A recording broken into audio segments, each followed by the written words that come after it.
द्वितीय कथा मु 3 दिन हेलानी ए कथा को बारंबार शुणुची नयागढ़ विधायक ठारू आरंभ करी आज शेष गौतम भाई आपण मध्य कहले आमर दलर जो माने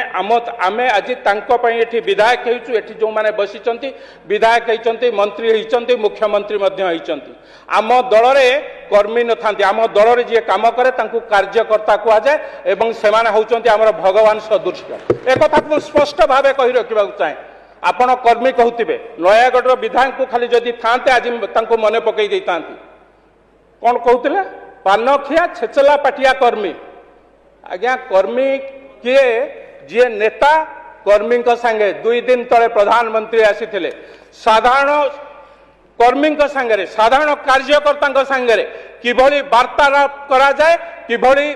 आलोचना करा जाए आपण जदि न देखि थिबे से वीडियो से ऑडियो आपण पाखु देखिबे से नेतृत्व ए कथा को देखिले जानिबे कहा साधारण कार्यकर्ता कहा को कुआ जाए कर्मी कहा को कुआ जाए।